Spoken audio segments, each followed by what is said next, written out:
sampai tahap itu.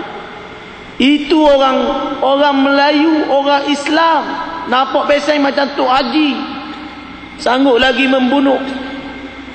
Ya, dan yang terbaru ini, yang terbaru, perempuan umur 39 tahun di Ampang, ya, ada masalah keluarga, disyaki cinta tiga segi lah, apalah, tak kira lah apa saja alasan, ya,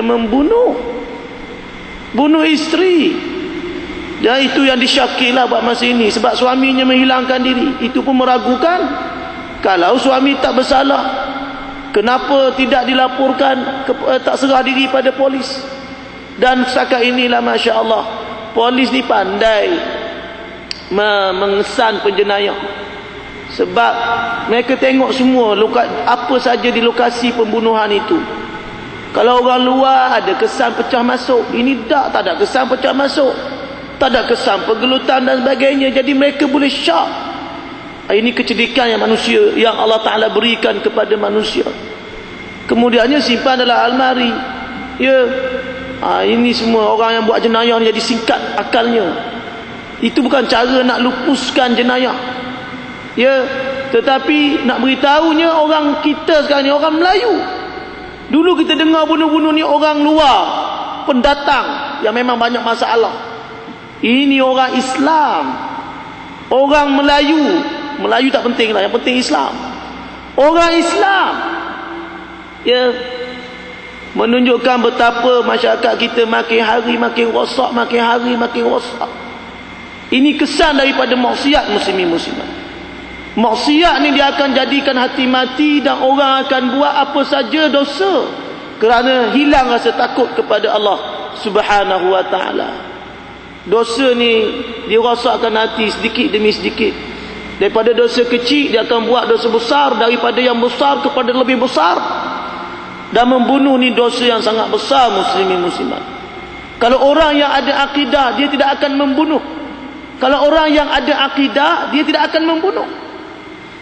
Dia tidak akan membunuh selagi mana tidak sampai tahap dibenarkan syarak.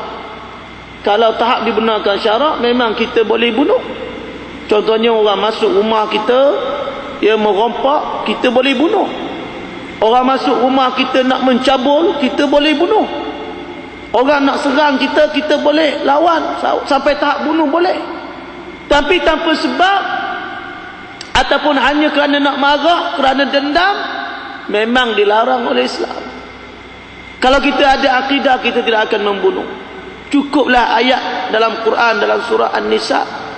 Firman Allah Ta'ala dalam surah An-Nisa, وَمَنْ يَقْتُلْ مُؤْمِنًا مُتَعَمِّدًا فَجَزَاؤُهُ جَهَنَّمُ خَالِدًا فِيهَا وَغَضِبَ اللَّهُ عَلَيْهِ وَلَعَنَهُ وَأَعَدَّ لَهُ عَذَابًا عَظِيمًا. Sesiapa yang membunuh seseorang mukmin dengan sengaja, maknanya tanpa sebab dibenarkan syarak, maka balasannya adalah neraka Jahannam dalam keadaan dia kekal di dalamnya. Allah murka kepadanya, melaknatnya, dan menyediakan baginya azab yang sangat besar di hari kiamat. Cukuplah ayat ni menjadi renungan kepada kita. Kalau orang tu ada akidah, dia jumpa ayat ni, dia segerung nak membunuh. Sama ada membunuh secara langsung dengan tangannya sendiri, ataupun mengupah orang, mendorong orang supaya membunuh, dia tidak akan buat. Tapi bila orang tidak ada akidah, dia akan membunuh. Sama ada suami isteri ataupun ahli politik. Ahli politik pun apa kurangnya? Pembunuhan politik memang banyak di seluruh dunia. Pembunuhan politik itu banyak. Yang paling parah sekali, ya, pembunuhan politik yang berlaku di Filipina baru ni. Ya, seorang ahli politik terkenal di Filipina ditangkap kerana dia upah gangster. Ya, dia ada pasukan bersenjata dia sendiri, pergi bunuh penentangnya. Berapa ramai? Puluh-puluh orang lah, 50 orang lebih. Tak silap saya, 53 orang yang dibunuh. Ya, dan yang dirogoh, dicabut. Memang brutal lah kiranya.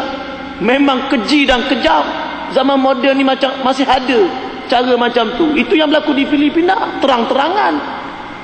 Yang tersembunyi, ya, Jadi manusia kalau tidak ada akidah, memang dia akan buat segala dosa tanpa rasa takut kepada Allah Subhanahu wa taala.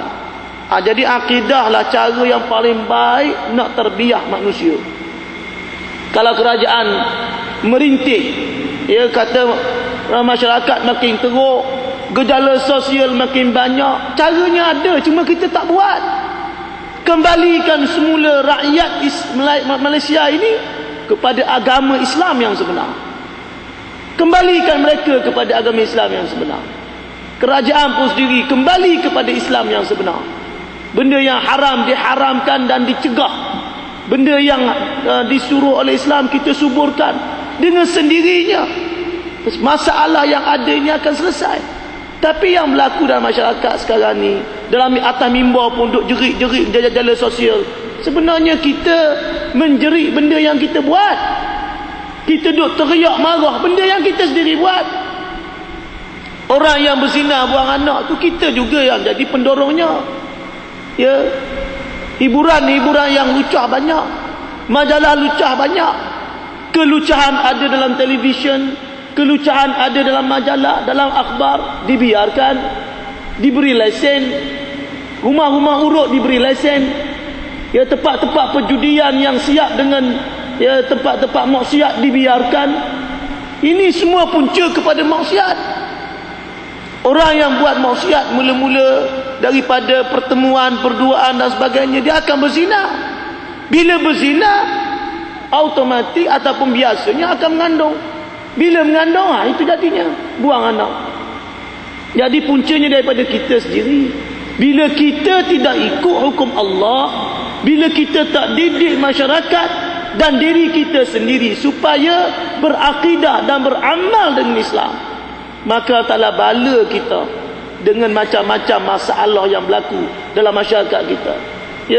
Jadi muslimin muslimat nak didik manusia, termasuk rakyat jelata ni, semua sekali kena kembali kepada Islam. Kembali semua kepada Islam.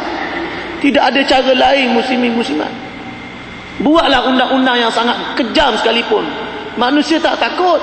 Sebab orang yang tidak ada akidah ni, dia tak nak fikir dah. Dia tak nak fikir dah. Yang dia fikir hawa nafsu dia. Yang dia fikir adalah nak lepaskan rasa geramnya sehingga membunuh dan sebagainya. Lepas tu baru menyesal. Jadi dengan akidah kita akan dapat terbiah. Jadi menanam akidah untuk membaiki perangai manusia ni merupakan cara terbiah yang paling unggul. Ini cara Islam.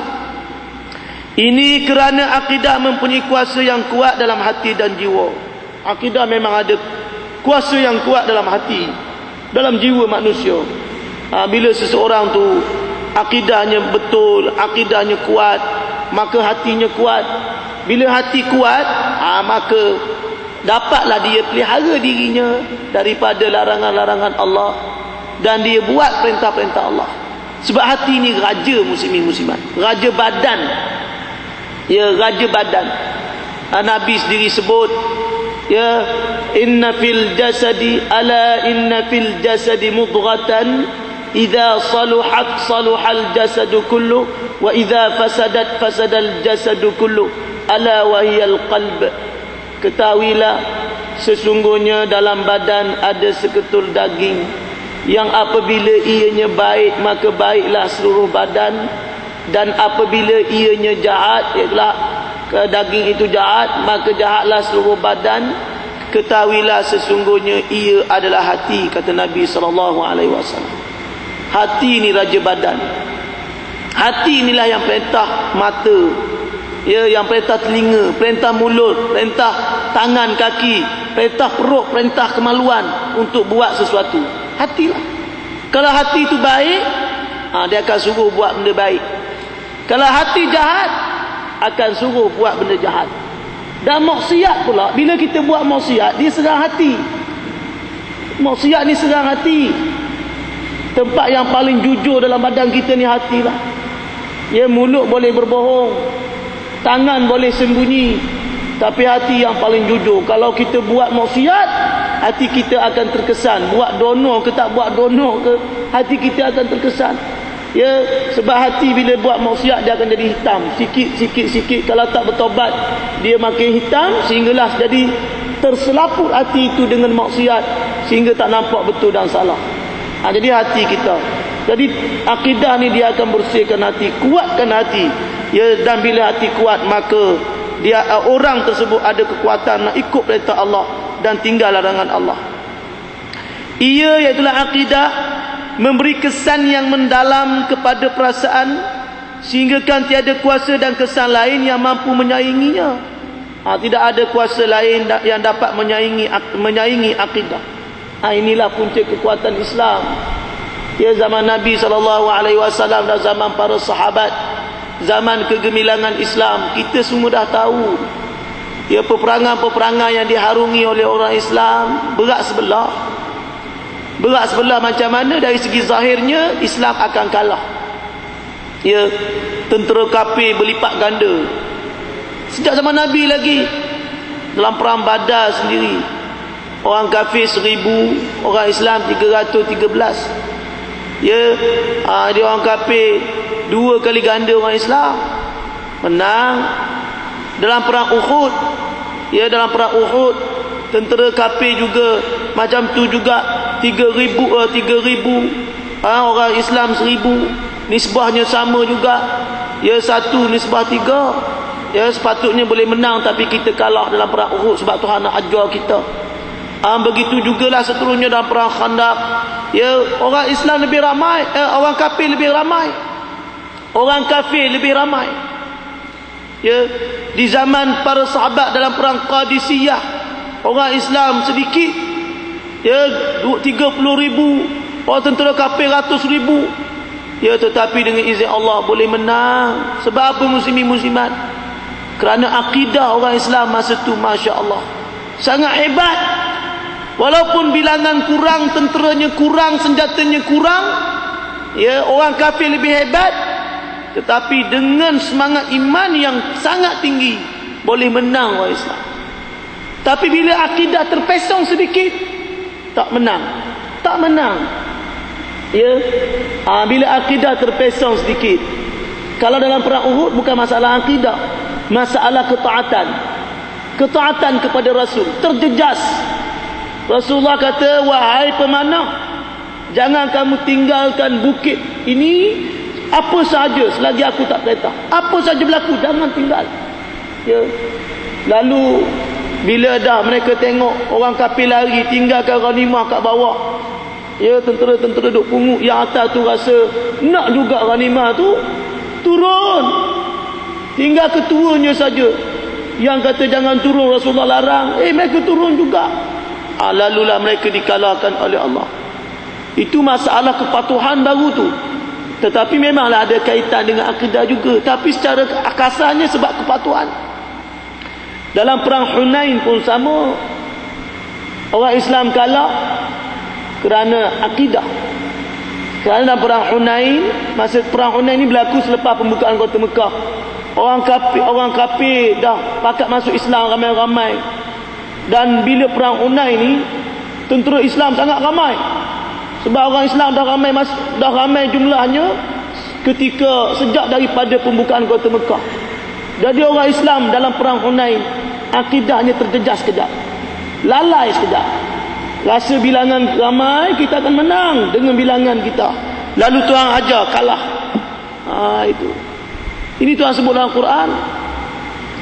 Ya, firman Allah Ta'ala, laqad nasarakumullahu fi mawatin katsiratin wa yawma Hunainin idh a'jabatkum kasratukum falam tughni 'ankum syai'an wa dhaqat 'alaikumul ardu bima rahabat thumma wallaitum mudbirin. Demi Allah, sesungguhnya Allah telah menolong kamu wahai orang-orang yang beriman dalam banyak tempat, dalam banyak peperangan. Dan pada hari perang Hunain, Allah Ta'ala tolong juga kamu. Ya, selepas kamu insaf, Allah Ta'ala tolong. Ya, ketika kamu rasa kagum dengan bilangan kamu yang ramai. Falam tughni ankum syai'a. Lalu bilangan kamu yang ramai itu tidak memberi apa-apa faedah kepada kamu. Kalah juga. Itu ya. wa dhaqat 'alaikumul ardu bima rahubat, dan bumi Hunain menjadi sempit ke atas kamu pada ianya